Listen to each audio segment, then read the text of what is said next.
உலகமெங்கும் உள்ள ஜீ தமிழ் நேயர்களுக்கு காலை வணக்கம். அன்பான நேயர்களே, இன்று நாம் பார்க்க போகும் மருத்துவம் பெண்களுக்கான ஒரு தனிப்பட்ட மருத்துவத்தை நாம் பார்க்க போகின்றோம். மாதவிடாய் காலத்தில் அளவிற்கு அதிகமாக இரத்தப்போக்கை கட்டுப்படுத்துவதற்கான ஒரு அற்புதமான மருத்துவத்தை நாம் பார்க்கலாம். அன்பான நேயர்களே, பெண்களுக்கு மாதவிடாய் காலத்தில் அளவிற்கு அதிகமாக இரத்தப்போக்கு ஏற்பட்டால் என்ன விளைவுகள் வரும் என்பதை முதலில் நாம் தெரிந்து கொள்ளலாம். அவ்வாறு அதிகப்படியான இரத்தப்போக்கு இருக்கும் பட்சத்தில் இரத்த சோகை என்கிற நோய் ஏற்படும், அனீமியா. மேலும் அடிவயிறு அளவிற்கு அதிகமாக வலி எடுக்கும், உடல் எங்கும் வெளுத்து காணப்படும், நோய் எதிர்ப்பு சக்தி படிப்படியாக குறைய ஆரம்பித்துவிடும், கருப்பையில் இருக்கக்கூடிய குற்றங்கள் அதிகரிக்கும்.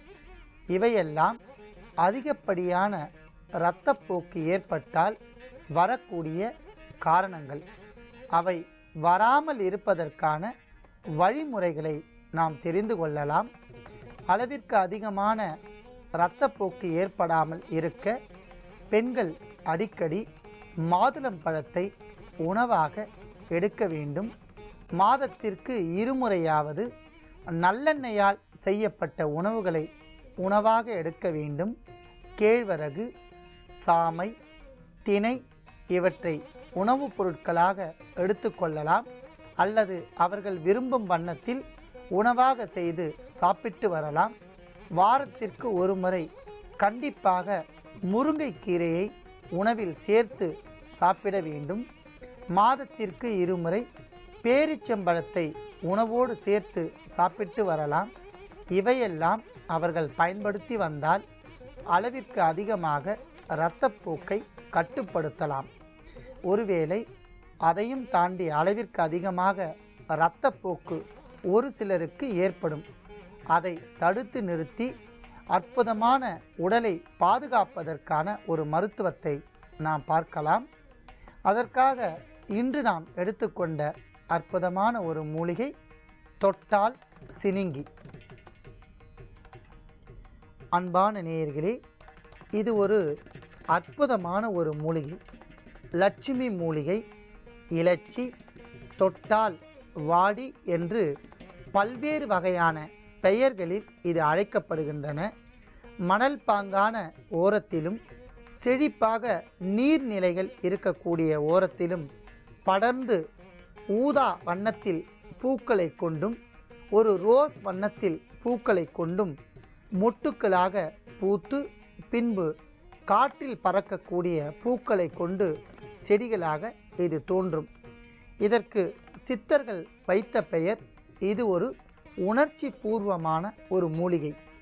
மனிதனுடைய சுவாச காற்றோ அல்லது மனிதனின் கை விரல்கள் இந்த செடியின் மீது தீண்டிவிட்டால் உடனடியாக படர்ந்து விரிந்து இருக்கக்கூடிய கூட்டிலைகள் எல்லாம் ஒன்றாக மூடிக்கொண்டு தூங்குவது போல் காட்சியளிக்கக்கூடிய அற்புதமான ஒரு மூலிகை. இது ஒரு காந்த சக்தி உள்ள ஒரு மூலிகை, மேக்னெட்டிக் பிளான்ட்ஸ் என்று பெயர். இது ஒரு உணர்ச்சி பூர்வமாக மூலிகை, சென்சிட்டிவ் பிளான்ட்ஸ் என்று பெயர். இது பல்வேறு வகையான மனித மருத்துவத்திற்கு பயன்படுகின்றன. மேலும் அறிவியலே வியக்கும் வண்ணத்தில் இது ஒரு காந்த மூலிகை. இதை கொண்டு பல்வேறு வகையான சித்தர்கள் மாந்திரீக மந்திரங்களுக்கு இதை பயன்படுத்தி வந்தார்கள். இதனுடைய வடக்கு பக்க வேரை எடுத்து ஒரு உன்னதமான பௌர்ணமி நாளில் முறையாக குரு மந்திரம், சித்தர்கள் மந்திரம், மூலிகை சாப நிவர்த்தி இவையெல்லாம் செய்து வேரை எடுத்து தாயத்தாக செய்து அணிந்து கொண்டால் ராஜவசியம், சபைகளில் வெற்றி இவையெல்லாம் ஏற்படும் என்று அகத்தியர் தன்னுடைய மந்திர காவியம் என்கிற புத்தகத்தில் அற்புதமாக குறிப்பிடுகின்றார். இவையெல்லாம் வெறும் கட்டுக்கதையல்ல, நிஜமாகவே பயன்படுத்தி பார்த்து வெற்றி பெற்றவை. மேலும் இதன் மூலிகையினுடைய வேருக்கு மிக சிறந்த காந்த சக்தி, ஒருவரை தன்பால் இழுக்கக்கூடிய ஆற்றல் இதற்கு உள்ளது. சொன்னதை கேட்கும் தொட்டார் சினுங்கி வேர், நத்தைச்சூரி வேர், கோரோஜனம், நல் சாந்து, அர்த்தர் இவையெல்லாம் ஒரு மண்டலம் இழைத்து திலகமாக இட்டு வந்தால் யமனும் நாய் போல் பின்னால் வருவான் என்கிற பழமொழிக்கேற்ப காலன் என்று சொல்லக்கூடிய உயிரை நீக்கக்கூடிய யமன் கூட நாய் போல் பின்னால் வருவான் என்று பழமொழி. அந்த அளவிற்கு இது மனிதர்களை வசியப்படுத்தக்கூடிய ஒரு மூலிகை. இதை முறையற்று பயன்படுத்தினால் சித்தர்களின் சாப விளைவுகள் ஏற்படும் என்பதால் முறையாக எடுத்து மனித குலத்திற்கு மருத்துவத்திற்கு பயன்படுத்தினால் மிகுந்த நன்மை. இதனுடைய இலைகளின் பயன்களை பார்க்கலாம். வெட்டு காயத்தை ஆற்றும், மூலம் என்று சொல்லக்கூடிய பைல்ஸ் நோயை நீக்கும், பவித்திரம் பிஸ்டுலா என்று சொல்லக்கூடிய பவித்திர புண்களிலிருந்து சீழ் வரும், அந்த சீழ்களை தணிக்கக்கூடிய ஆற்றல் இந்த தொட்டால் சினுங்கி என்கிற மூலிகையின் சாருக்கு உள்ளது. மேலும் அடிபட்டு வீக்கம் கண்டால் இதன் சாறை பூசி வந்தால் வீக்கம் தணியும். அற்புதமான முறையில் தோல் நமைச்சல், தோல் தடித்தல் என்கிற நோய் நீங்கும். பெண்களுக்கு மாதவிடாய் காலத்தில் அளவிற்கு அதிகமாக இரத்தப்போக்கை கட்டுப்படுத்தும் என்று பல்வேறு வகையான மருத்துவ பயன்கள் கொண்ட தொட்டால் சுனுங்கி என்கிற மூலிகையும் நாம் எடுத்து வைத்துள்ளோம். அடுத்ததாக நாம் தொட்டால் சினுங்கி என்கிற மூலிகையின் இலைகள், போதுமான அளவிற்கு இலைகளை மட்டும் எடுத்து தனியாக தூய்மை செய்து எடுத்து வைத்துள்ள தொட்டால் சினுங்கி இலை. அடுத்ததாக நாம் எடுத்துக்கொண்ட பொருள் ஜீரகம். அன்பான நேயர்களே, பெண்களுக்கு மாதவிடாய் காலத்தில் அளவிற்கு அதிகமாக இரத்தப்போக்கு ஏற்பட்டு கருக்குழாய் என்று சொல்லக்கூடிய இடங்களில் ஒரு வகையான அசதி தோன்றும், கருப்பையை சுற்றி புண்கள் ஏற்படும். மேலும் அதிகப்படியான இரத்தப்போக்கு, நாவறட்சி, கை கால்களில் அசதி, அடிவயிறு வலித்தல் போன்ற நோய் ஏற்படும். அவற்றிற்கு அற்புதமான ஒரு மருந்து ஜீரகம். ஜீரகத்தை உணவோடு சேர்த்து சாப்பிட்டு வந்தாலோ, உணவுப் பொருட்களோடு சேர்த்து சாப்பிட்டு வந்தாலோ இதனால் நமக்கு இரத்த சுத்தி ஏற்படும், உள் உறுப்புகள் பாதுகாக்கும் என்பதால் ஜீரகத்தையும் நாம் எடுத்து வைத்துள்ளோம். அடுத்ததாக நாம் எடுத்துக்கொண்ட பொருள் நறுக்கிய வெங்காய துண்டுகள். அன்பான நேயர்களே, பெண்களுக்கு மாதவிடாய் காலத்தில் உடல் உஷ்ணம் அதிகரிக்கும். அளவு கடந்த உஷ்ணத்தினால் அவர்களுக்கு அடிவயிறு வலிக்கும். அந்த அடிவயிற்றின் வலியை குறைப்பதற்கும் உஷ்ணத்தை படிப்படியாக தணித்து வெங்காயச்சாறு குளிர்ச்சி ஏற்படுத்தும் என்பதனாலும் கிருமிகள் ஏதேனும் இருந்தால் அவற்றை நீக்கக்கூடிய ஆற்றல் வெங்காயச்சாருக்கு இருப்பதால் வெங்காயத்தையும் நாம் எடுத்து வைத்துள்ளோம். அன்பான நேயர்களே, மற்ற அத்தனை பொருட்களையும் கொண்டு மாதவிடாய் காலத்தில் தோன்றக்கூடிய அளவிற்கு அதிகமாக இரத்தப்போக்கை கட்டுப்படுத்துவதற்கு மருந்தையும், எடுத்துக்கொண்ட பொருட்களின் அளவுகளையும், செய்யப்போகின்ற மருந்தின் செய்முறையும் சிறிது இடைவேளைக்கு பிறகு பார்க்கலாம். அன்பான நேயர்களே, நாம் இடைவேளைக்கு முன்பாக பெண்களுக்கு ஏற்படக்கூடிய மாதவிடாய் காலத்தில் அதிகப்படியான இரத்தப்போக்கு ஏற்பட்டால் என்ன விளைவுகள் வரும் என்பதையும், அதை நீக்குவதற்கு நாம் எடுத்துக்கொண்ட மூலிகை தொட்டால் சினுங்கி என்கிற மூலிகையின் பல்வேறு வகையான மருத்துவ பயன்களையும் தெரிந்து கொண்டோம். இப்பொழுது நாம் எடுத்துக்கொண்ட மூலிகைகளின் அளவுகளை பார்க்கலாம். தொட்டால் சினுங்கி இலை 20 கிராம், நறுக்கிய வெங்காய துண்டுகள் 10 கிராம், சீரகம் 1/4 தேக்கரண்டி. இவை அத்தனையும் விழுது போல் அரைத்து எடுத்துக்கொள்ள வேண்டும். அன்பான நேயர்களே, அவ்வாறு அரைத்து எடுத்துக்கொண்ட விழுது இப்பொழுது இதை கொண்டு நாம் தீநீர் ஒன்றை தயாரிக்கப் போகின்றோம். முதலில் 100 மில்லி அளவிற்கு நீரை நாம் நன்றாக காய்ச்ச வேண்டும்.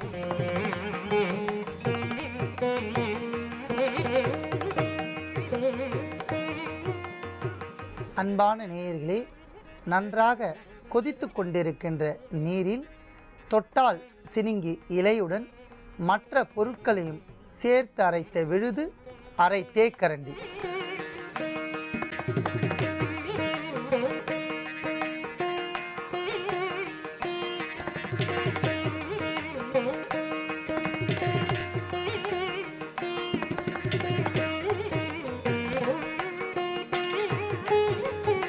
அன்பான நேயர்களே, நன்றாக கொதித்துவிட்ட அந்த தொட்டால் சினிங்கி இலை கஷாயத்தை நாம் வடிகட்டி எடுத்துக்கொள்ளலாம்.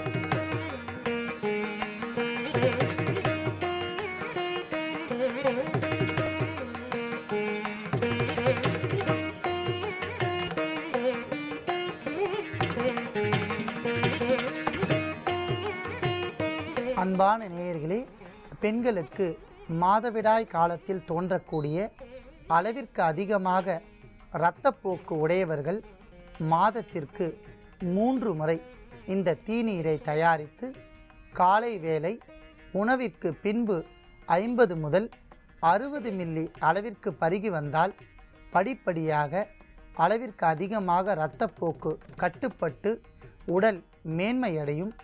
உடலெங்கும் இருக்கக்கூடிய அனீமியா என்று சொல்லக்கூடிய இரத்த சோகை நோய் தீரும். மேலும் ஒரு சிலர் இதை தீநீராக்கி குடிக்காமல் அப்படியே இந்த மருந்து பொருளில் இருந்து ஒரு உருண்டை அளவிற்கு நன்றாக எடுத்து காலை வேளையில் மட்டும் சாப்பிட்டு வந்தாலும் அதே பயன் தரும். விரும்புபவர்கள் எந்த வகையில் அவர்கள் விரும்புகிறார்களோ அதை செய்து சாப்பிட்டு வந்தால் மிகுந்த பயன் தரும்.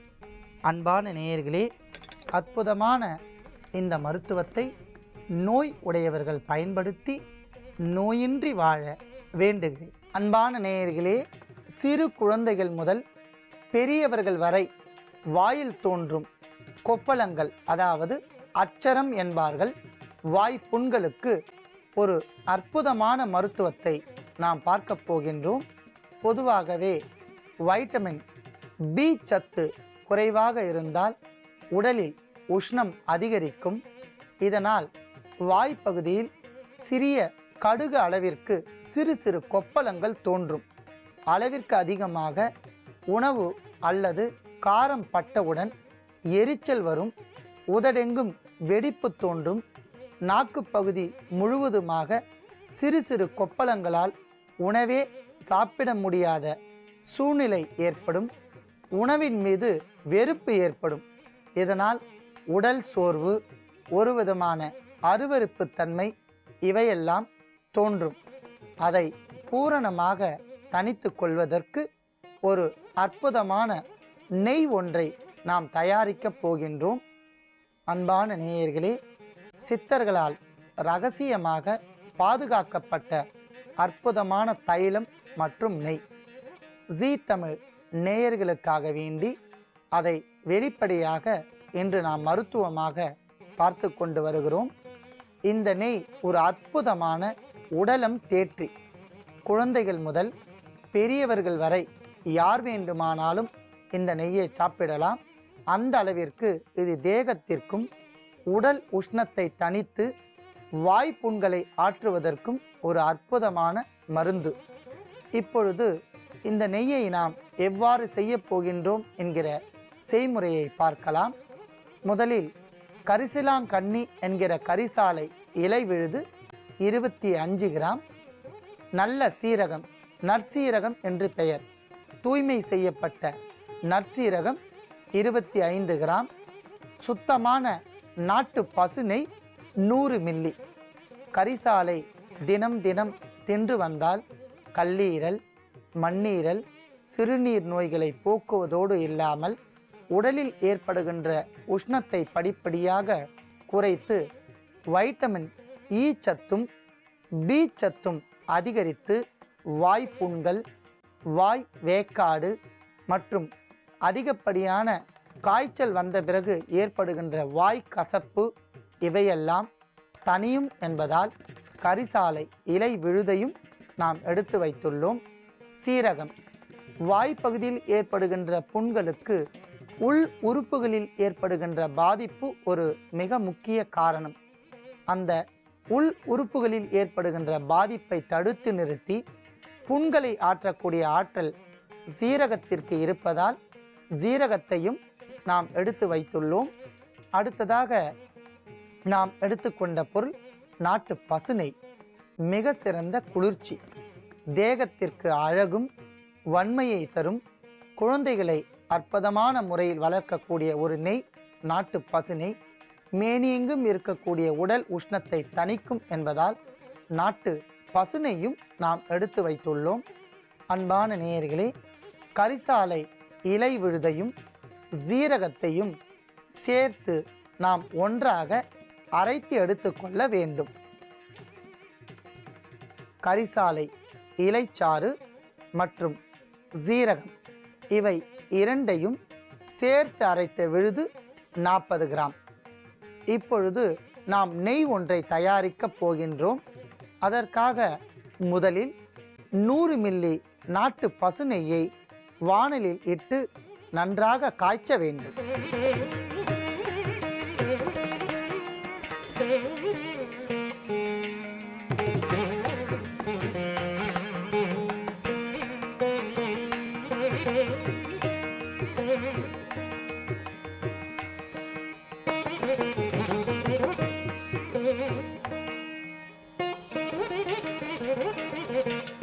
அன்பான நேயர்களே, நெய்யை நாம் எந்த அளவிற்கு உருக்குகின்றோமோ அந்த அளவிற்கு அதில் இருக்கக்கூடிய கொழுப்புகள் கரைந்து நன்மை தரக்கூடியதாக மாறிவிடும்.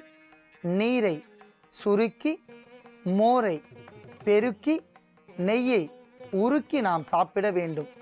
நீரை எந்த அளவிற்கு கொதிக்க வைத்து குடிக்கின்றோமோ அந்த அளவிற்கு நன்மை. மோரை எந்த அளவிற்கு நீர் விட்டு அதிகப்படியாக கரைசலாக உட்கொள்கின்றோமோ அந்த அளவிற்கு நன்மை. அதேபோல் நெய்யை நன்றாக உருக்கினால் அதில் தேவையற்ற கொழுப்புகள் எல்லாம் கரைந்து நன்மை தரும் என்பதால் நெய்யை நன்றாக உருக்கி கொள்ள வேண்டும். நன்றாக காய்ந்து உருக்கிய நாட்டு பசு நெய்யில் கரிசாலை சீரகம் கலந்து அரைத்தெடுத்த விழுது 2 தேக்கரண்டி.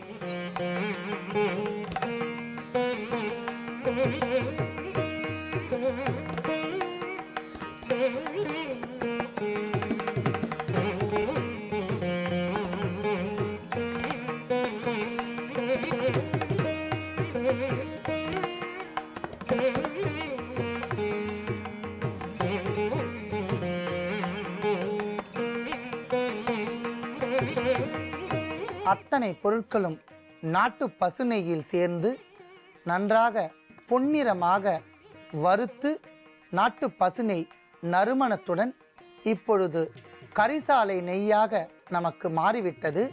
கரிசாலை நெய்யை பதம் கொண்டு வடிகட்டி எடுத்துக்கொள்ளலாம்.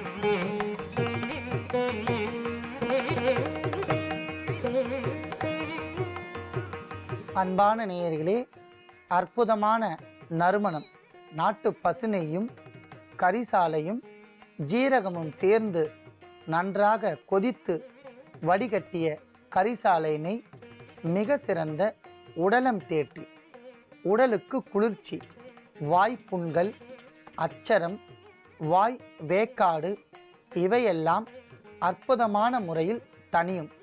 நன்றாக கரிசாலை நெய்யை குளிர ஆற வைத்து ஒரு கண்ணாடி புட்டியில் பத்திரமாக எடுத்துக்கொள்ளவும். தேவையான காலத்தில் சிறு குழந்தைகள் என்றால் 1/4 தேக்கரண்டியும், சற்று பெரிய குழந்தைகள் என்றால் 1/2 தேக்கரண்டியும், பெரியவர்களுக்கு என்றால் 1 தேக்கரண்டியும் உணவிற்கு பின்பு 1 மணி நேரம் கழித்து குடிக்க தர வேண்டும். அவ்வாறு இந்த நெய்யை குடித்து வந்தால் உடலில் இருக்கக்கூடிய உஷ்ணங்கள் தணிந்து வாய்ப்புண், அச்சரம் இவையெல்லாம் மறைந்துவிடும்.